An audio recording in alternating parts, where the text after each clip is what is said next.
When looking for the king of podcasts, you're at the wrong channel. Well, excuse me! Looking for good ideas for life? You're far from good hands. Hey, bud, what's your problem? If you think the listener is always right, you're far from the right place. Out of order! Even in the future, nothing works! Hosted by a Northeasterner by birth, but a rebel by choice. Are you threatening me? If you want a host that floats between love and madness, and we know the night is always gonna be here anyway. Thinking of you's working up my appetite. Looking forward to a little afternoon delight. then play on and listen to Crazy Train Radio. All right, guys, listen to this blues riff and B. Watch me for the changes and try and keep up, okay?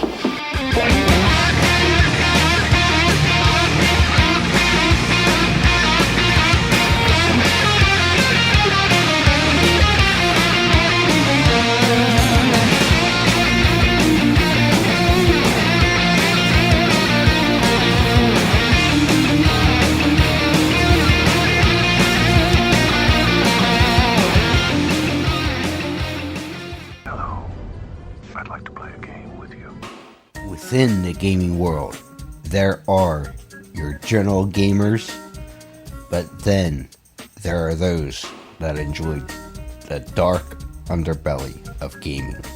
If you're one of those that enjoy the dark underbelly of gaming, we certainly got the place to send you.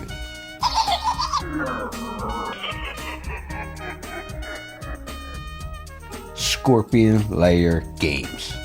That's right, Scorpion Lair Games is the creators of the true crime hit Killers, the card game.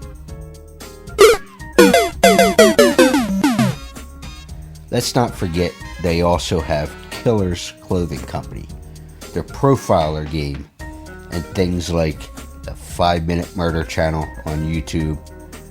And we certainly can't forget the new book that is certainly a hit, Beyond the Headliners, True Crimes, Myths, and Legends. Make sure you visit Jeff and the Scorpion Lair Games on Facebook and everywhere today.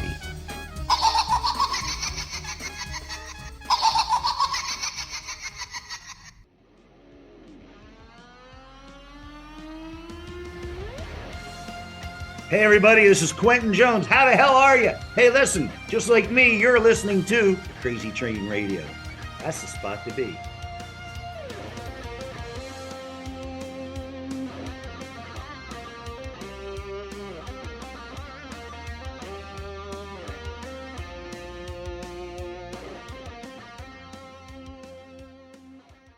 Hey folks, it's your least favorite host in the podcast world, Croc, Jonathan Steele. And boy, do we have a good one for you today.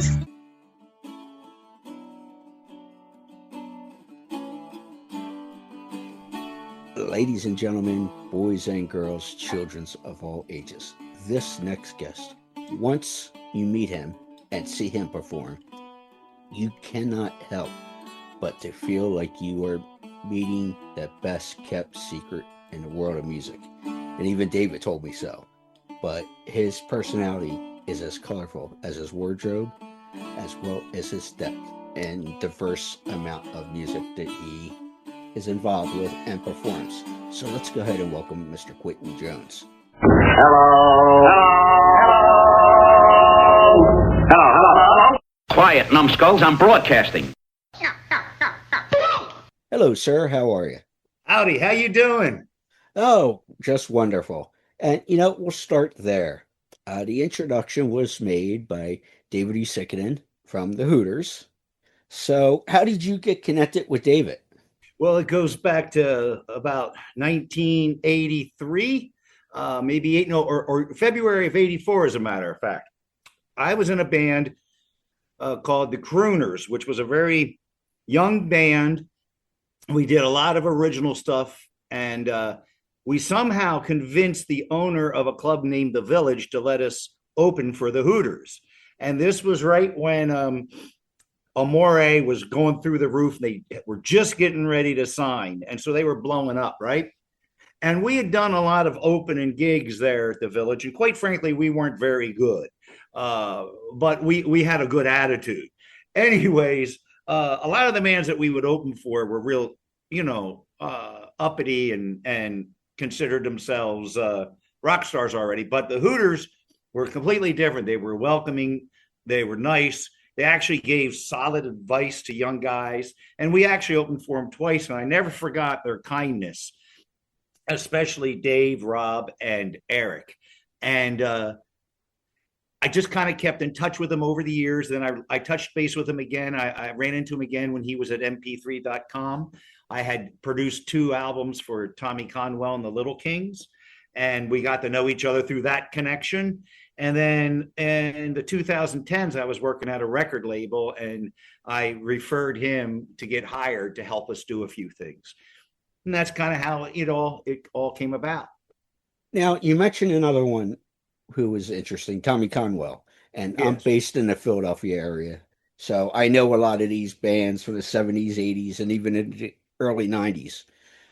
Is that what a part of his career would you say that band you just mentioned with Tommy Conwell fits? That would have been after the Rumblers, after I guess they were done with their Columbia deal, and Tommy reformed the Little Kings. And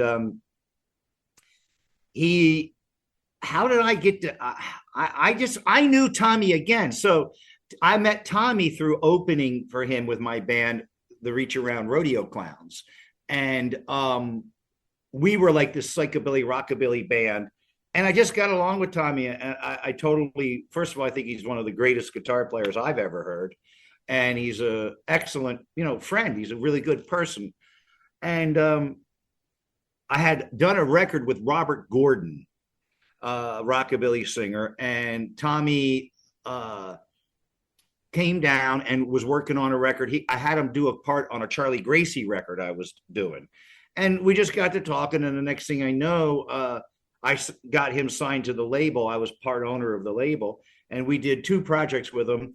And the first one really did very well. And it was so cool because producing, I've produced a lot of different people. And producing can be anything from knowing how to stay the hell out of the way to actually getting in there and doing everything. And with Tommy, the trick with Tommy was to keep the engineer from gumming up the works, just letting Tommy do his thing and keeping everything moving forward. That's a huge part of a producer's job, to keep the project moving forward. Absolutely. So in our email exchanges and everything else, there is a newer song, Cold, Cold, Cold. Yes. So I will insert that. Look, try this in English. First day, new mouth. We will put that in, but before we do, what can you tell me about the new single here?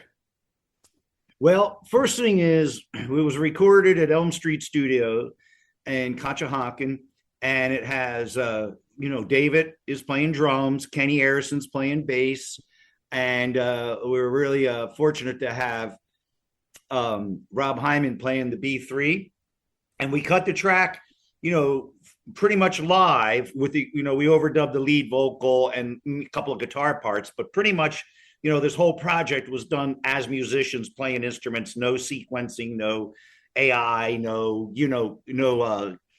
digital keyboards and stuff like that. And we had Richard Bush from the A's, Chris. Yep. Yeah, man. I mean, he just totally blew me away. He came in and did the harmonies on it, and super nice guy again. The song was written quite a few years ago after my first divorce. If you want to know the story behind the song, every song on this EP is based in reality, which is then stretched into, the song. But it was kind of a dark period of my life. And it was a very wealthy woman. It was written about a very wealthy woman. And the song basically says, you know, how much I really like you, but it's never going to work because I'm on a road to nowhere and you're on the road to, you know, suburban bliss. So that's the idea of the song. So why don't I go ahead and put the song in right here? Sounds great.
Coming out of Cold, Cold, Cold.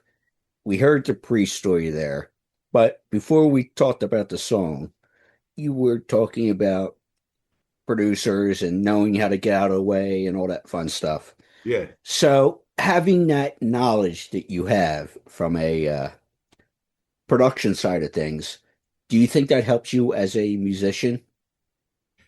You know, here's the thing. When I did this project, I just wanted to be the guy that wrote, you know, sang the songs, you know. I mean, don't get me wrong, Kenny and Dave, they had their hands and their fingers in this, and they're actually co-writers on the song because they helped me shape the songs and put them together. But I did not want to steer the ship. I did not want this to be my ego. You know, I walked into the studio and like, it's filled with gold and platinum records, right? Mm-hmm. And I looked on my wall and I don't got nothing but some fucking dust bunnies on my wall. And I realized maybe you ought to let these other guys, you know, produce you and put their input in. And that's what we kind of did on this. Now, I've been hired, like I said, I've done projects to where I've actually had to write all the material for the artist and things like that, or co-write and stuff. This was a very much of a group effort, and it was really freeing for me because I didn't have to make all the decisions. I just had to play the guitar, sing the song, do my bit, which is hard enough when you're dealing with monsters like Kenny, Dave, Rob, and Eric, and all these guys. These guys are heavyweights, so I got enough problem just making myself not being an embarrassment. No, I totally get that, but like you said, all these guys you mentioned are some of the best dudes around. That it's like, yeah, there's no ego. I never came across an ego with any of these cats. No, they've always been interested, and they're genuine. They're genuine people. Absolutely. And they can back their shit up. I mean, Rob was just knocking it out of the park. I mean, it was great. So, and if anybody should have egos, it's some of those guys, because you just look at their writing catalog. So, exactly. And that's where I said, when I was like, I'm checking my ego, man. I'm gonna, Kenny.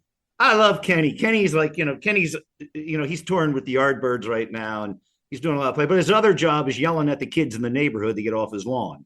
And and he can be tough on me. He's not as near as tough as Robert Gordon, but he wants the best. And I checked my ego, and we went and listened to what he had to say. It's a give and take. Some things I pushed back on and something, but that's the dynamic. Absolutely. So, as I mentioned, you have a unique blend with your performing and guitar playing and such. And there's, a little bit of rock and roll. There's some blues, some old school country, which country's my home base, but also old school rock and stuff.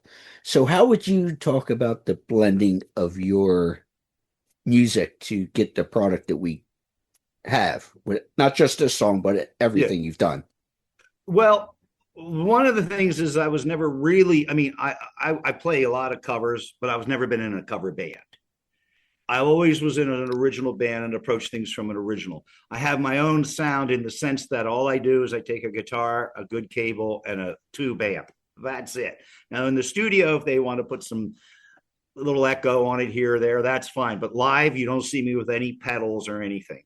The blending comes from all the various people I worked for, but mainly the guy that really influenced me in my current style, in my style of a mature player, was Charlie Gracie. I spent many years standing behind Charlie Gracie, both on stage and in the studio. And Charlie would go from a Hank Williams song to a Chuck Berry song to a Frank Sinatra song, to a polka. And you better go along with them. And there were no rehearsals. I remember he took me on the road along with a drummer friend of mine, Dave Ferreira, when he opened for Van Morrison. He did a West Coast tour with Van. And that show was very, we rehearsed for it, and it was a half an hour, all Charlie Gracie songs, all songs he recorded. And then a year later, he hired me for a summer for a residency he was doing down in Wildwood.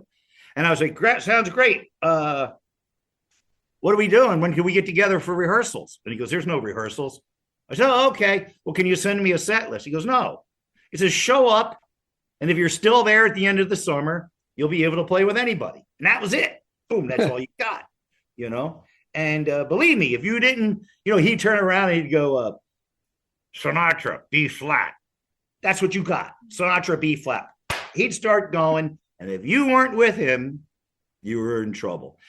Also, the other fact I put is that I'm the youngest in my family. And when we were growing up, everybody had records. And everybody, my older brothers and sister, my mom and dad, each had a different taste of music. Dad loved country, bluegrass, blues.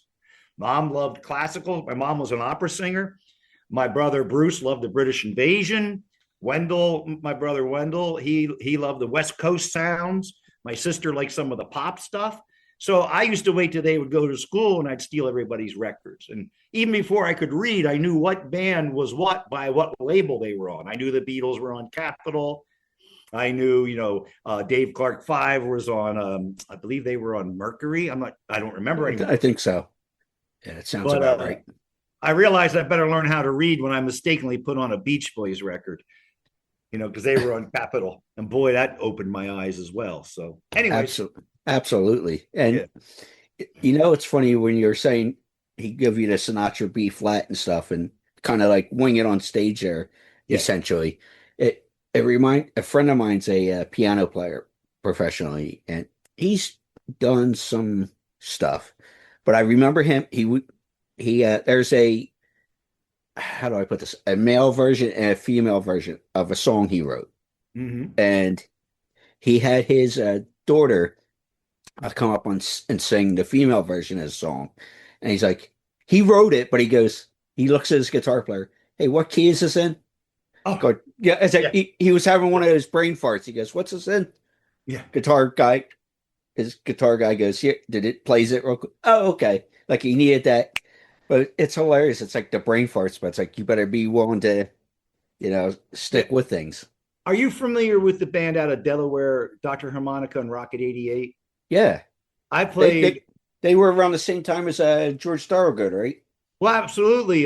Doc grew up with George and all those guys. As a matter of fact, I played guitar in the band. It was Tommy Conwell was one of the guitar players in the band years ago. It was before the Young Rumblers. He played with them. And when we do a gig, if our drummer can't make it, a lot of times Jeff Simon will sit in with us from the Destroyers. And, we know those guys are great. But the point I was going to make is Doc never plays anything the same way.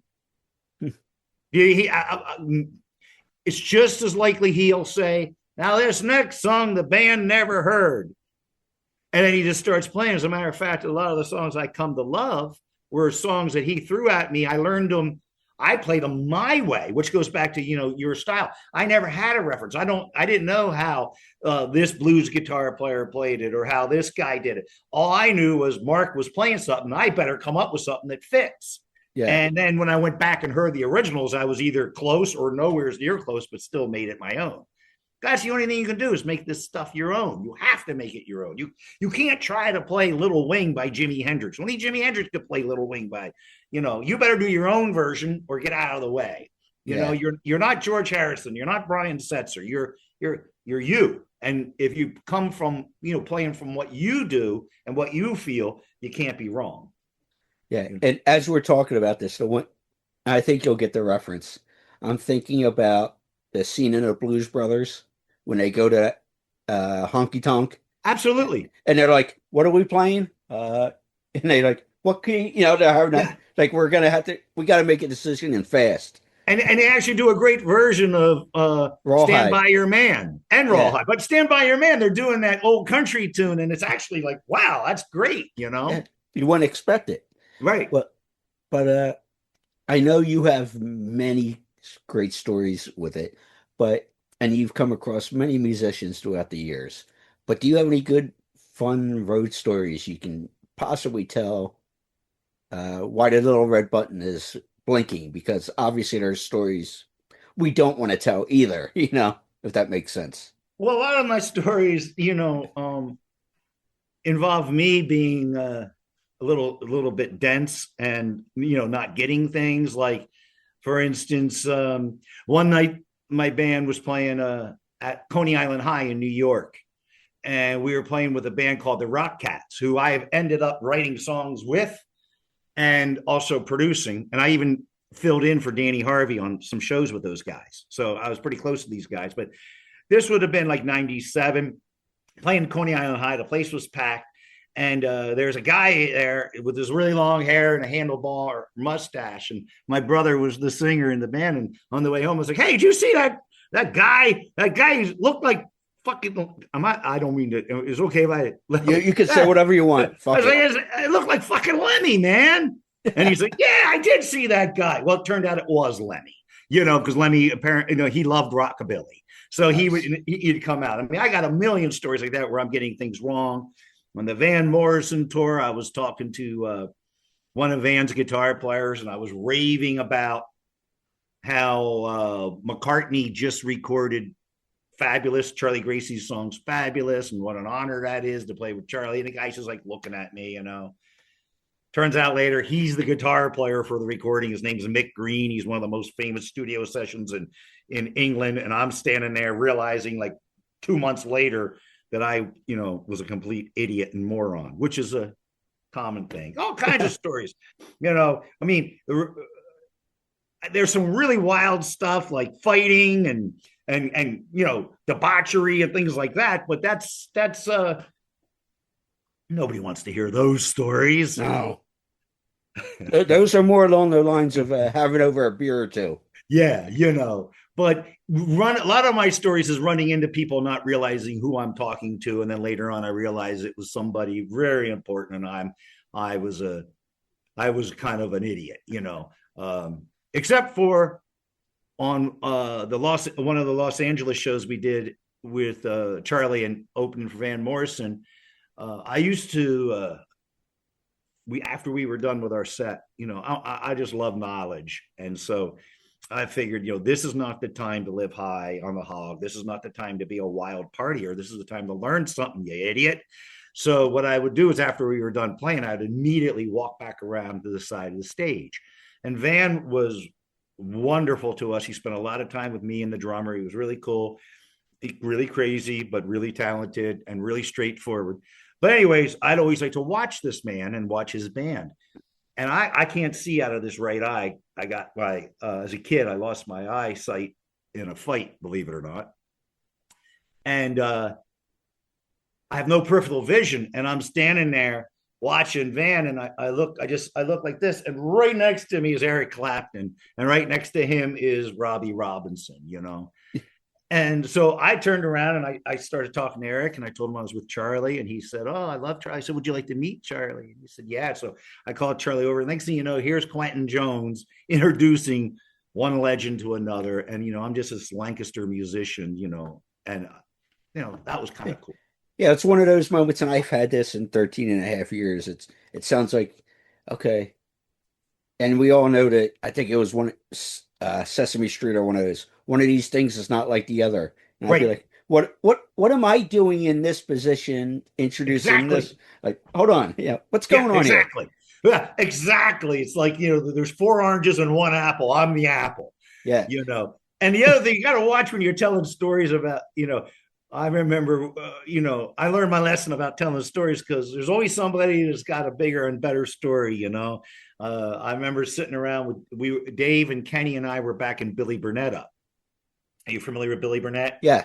And, you know, we were all telling these kinds of stories, and then Billy tells stories about interacting with, you know, McCartney and the Beatles, and Dave can do the same thing, and Kenny can do the same thing. I mean, Kenny's list is on, you know, geez, you know, and I just got my couple little stories, but, you know, yeah. I consider myself just a working, you know, like a real working class musician, not a millionaire working class musician, an actual guy that goes to work every day with a guitar in his hand. One time I'll be playing as a guest with Bow Wow Wow, Annabella on a Friday. And that very Monday, I was doing a solo show outside of Philly at a convent for retired nuns. I do it all. You know? Exactly. And that's what Charlie taught me. Charlie Gracie taught me that. You know, one night Charlie was on the Ed Sullivan Show. The next night he's playing Phil's Hoagie Shack. You know, I mean, it's like, you know. We love Phil's Hoagie Shack, by the way. So hey, man, nothing wrong with it. You know what key the best key Charlie taught me was be versatile. The key of be versatile. Yeah. You know? It was funny when I first started this in 2012. I get a phone call I started in Florida with this, and cell phone rings, and he goes, it was my first, like, what the hell are you doing here moments. The person was in charge of like promotions for a casino that goes out on the ocean kind of deal, one of those cruise lines for a few hours. He goes, "Hey, I know you're a music guy. Can you fill in on the drums for Denny Lane?" I go, "What?" He goes, I said, "My music's okay. I can, but he goes, "You know who Denny Lane is?" I go, What am I, nuts? Yeah. And it's playing 6 Degrees of Paul McCartney. And this, he's worked with this one and that. I'm like, you sure you want me? You called the right guy? Oh, it was great. No. You know, 2 things I could tell you there. One is, I met Denny through Liberty DeVito. Okay. Liberty has filled in with QDK. QDK's me, Dave, and Kenny.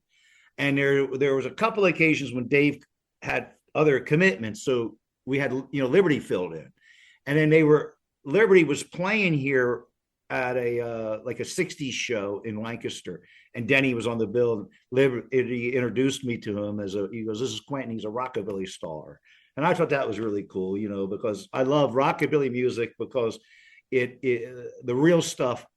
You have to be able to play blues. You have to be able to play country. You have to be able to play rock. It's a mixture of it all. And speaking of, in '96, I stumbled into playing on my first Robert Gordon record, and I was so in over my head, and I was like, I'm going to do this, man. I don't care. People are like, what do you mean? Why are you doing that? I was like, what better experience? I mean, this guy had, Link Ray, Chris Spenning, and Danny Gatton as his players. I'm either going to get fired and embarrassed, which I'm not going to be embarrassed because you can't embarrass me. My very first gig I ever played, the guy after the second song or during the second song was like, "Stop! You're disturbing my patrons." And at the end of the night, I asked him when he wanted us back. You're not going to embarrass me. That's what it takes, And Robert was hard on me, but I got to tell you what. By the time I did my second album, I was a completely different player because of Robert, because of the things Robert taught me and how hard he was on me and how he demanded you play the notes that he wants, not you want. There's never been a guitar player that played for Robert that played what he wanted. They always played what Robert wanted, if you know what I'm saying. Yeah, no, that makes perfect sense. So I guess my final question is this. And you can go all over the place with this, but you can learn from different people and different experiences with all these stories and ones we would tell over a drink or two, depending on, just whatever. Right. But how do you feel about passing on your knowledge of both the guitar, the bass, but also telling some of these stories or working, with everybody across the board? Well, I do a little bit of teaching and I enjoy doing that, and all the experiences that I've had have made me, especially the ones where I didn't come out on top. Those are the ones that make you strong and solid as a player. I was teaching this boy who was about 13 years old, and boy, this kid had so much talent, and I kept telling him, you need to start a band so you can go out and play all your shitty gigs. It's those bad gigs that make you strong. And, the biggest thing I've learned is to keep going no matter what. Just keep going, keep going, keep going. Don't stop. Don't believe when they say, oh, wow, you're great. Don't believe it. And when they say you suck, don't believe it. Play for what you want and surround yourself with people that bring you the best out of you. I'll tell you, when I have Dave and Kenny playing with me, I always play better and more confident. So, I always made sure in my career that I was not the smartest guy in the room, that I was not the most. If you're in the room and you're the most accomplished guitar player in the room, you're in the wrong room. Yeah. And that's perfectly said, because you always learn and try to, hold on, how do I say this? I always reference, I'm a history guy as well. And I always reference to something Bill Clinton said in his autobiography, the first one, why he was in office. And I'm not going to get political, folks, but he was talking about when he first took the seat as president. Certain things were going on and all that. Mm-hmm. And he would say, I'm not the smartest. I'm a pretty smart guy, but I'm not the smartest guy in the room. But in order to address some of these issues that I have to make decisions on as the president of the country, I have to be willing to have smarter people in certain segments, whether it be the nation's budget or someone who knows about certain laws, whether they're Democrat, Republican, whatever the case is across the board. I have to be willing to have these smart people give me information on this topic so I can make the best decision possible. Absolutely. Yeah. I feel it's the same way whether you're a director of a movie, a musician, whatever the case is. Like you said, I want to have some of the best guitar players and drummers and all these writers, whoever, producers. I want to have so many smart people in what you do around me to make the best product of what you're trying to do. Am I wrong here? No, it's 100%. You got, you have to have the team because, you know, it's the same way. Listen, I grew up in the horse business. That's a whole other thing we don't know about. And, there's nothing more crazier than Kentucky horse trainers, and, my family came from Kentucky. My dad, like I said, my dad was a horse trainer. My mom's an opera singer. It's like, oh my gosh, Two different worlds. Right. Yeah. But, it's amazing that I went into the entertainment business, and I'm being facetious there. But as a horseman, you need to have a good blacksmith. You need a good vet.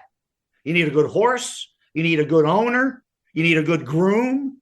And if you're lacking in any of those things, it doesn't matter what kind of a trainer you are, you're going to have a hard time. If you have a blacksmith that can't shoe the horse properly, it's not going to go the right way. And it's the same thing with anything.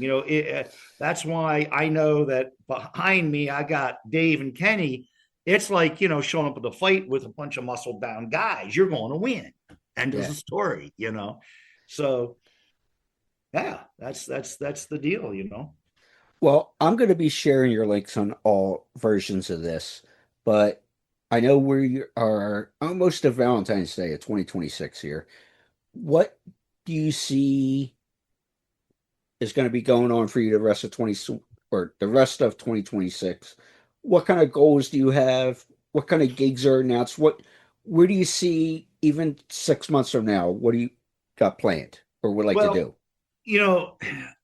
I have multiple, projects in order to make a living at this. And I go to work every day with a guitar in my hand. Like I said, I'm a blue collar guy, but I play in a country band for somebody else where I'm just the side guy. I have a band called the Rock and Roll Review, which is kind of like what I do is we do a lot of the best songs of the last 100 years. And then when we can, we bring guests around. Like that's how we had Billy Burnett, Linda Gale Lewis, even guys like Charlie Ingway from the Soul Survivors, some of the people I met through Dave in the Pocket. Well, I play within the Pocket. So, some of those people I've asked to come play with me. And then QDK. So QDK is playing the Roots and Blues Festival here this month in Lancaster at the end of the month. And what we plan to do is do some select shows, build this, because I'm a relatively, even though I've been around, I'm not a household name. So we want to build this up. And we're going to do so by one-on-one handshaking, people to people. Just like, my philosophy on this record was, let's do it the way that people used to love records. There's enough people doing the pop music. There's enough people sampling. There's enough people doing that, and they do a great job at it. Let's do old rock and roll, sweaty, go into the studio, and I want to build my following one fan at a time. Yes, we're going to do the online marketing and do all that, but I also want to go out and play live and interact with people. And so we're planning on doing some QDK shows. I do some guest appearances. I'm going to be doing a few guest appearances with Bow Wow Wow, Annabella. She's a very close friend of mine. And periodically I'll fill in for her. I do a lot of fill-in work for different people. I used to fill in for Hermits 20 years ago, and a bunch of people, and most of the time I come into it not ready to do the gig because there's no rehearsals. Yeah. And I'll share the video. I actually saw it when I looked at the website today of because you mentioned her. You did it. There was a version on YouTube, and I'll share that as well of I Want Candy. Yeah. Which is pretty cool. So yeah, and that's a song, so again, one of the things that I've always done is make songs my own, but in that case you don't. And that riff is all Bow Wow Wow stuff. Is there's not one blues note in it. It's all 7-note major scale type stuff. And when you play a song like that, that's so iconic, that opening riff is hanging over you. It's like, oh, it's just hanging over you, man. Can't fuck this up. Don't fuck this up, man. This is the one they all know, Yeah. I did that with Hermits on a song one time. The first time I ever played with them, as I said, I had no rehearsals. And Peter Noon's a great guy, and he's got perfect pitch, and he can still sing. He sings like a bird. I mean, he's the real deal. And he called me out. He didn't call me out, but he said, "Hey, you did a great job, but you had that one note in that opening riff wrong of this song called Listen People." It's like this finger picking part, which is not my strongest suit. I mean, I'm good at it, but it's not like, so I was like, okay, I'll figure it out. And well, I had practiced it 30 days the wrong way. So I had to go back to the hotel room, unlearn it and relearn it in a few hours. So the next night there's literally like 15,000 people in the audience. And this is the third song in. And again, that guy's on my shoulder going, "You're going to fuck that song up. You're going to, And Peter would talk over this opening riff. He'd be going on like on the record, it only does it twice. He'd stretch out where you're doing it like 20 times, and nobody else in the band's playing, just the guitar player. It's a nightmare. Yeah. So I start the riff, and he's doing his talking, and he drifts back to me, and he whispers, "That's it. You got it right." And as soon as he does it, I screw it up really bad in front of all them people, and he just laughed at me. But those are the types of things you just do, pick up, and keep going. You can't worry about. Well, at least you weren't screwing up Mrs. Brown. You got a lovely daughter, but that's a whole nother deal. You see, and I'll tell you what, I admire those guys because I could not spend 25 years playing Mrs. Brown, You Got a Lovely Daughter. I mean, I just can't do it. You know what I mean? There are guys that can do it, and they're very talented at it. I'm more of a wing it kind of guy. Yeah. And people are probably looking at me, "You're 41 years old. How the hell you know that hit from the Hermits? But I'm a music nut." Quentin, thank you, sir. Hey, thanks for having me on. I really appreciate it. And I hope you like the EP. I do. Awesome.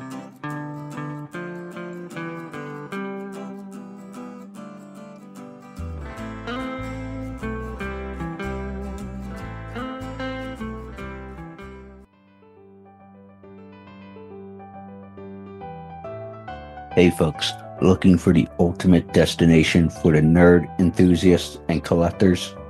Well, we found the spot for you. Nerds Nest Collectibles is a haven for nerds, geeks, and fans alike, as they have many different products and certainly more to come. Make sure you go ahead and visit them at nerdsnestcollectibles.com. Check them out.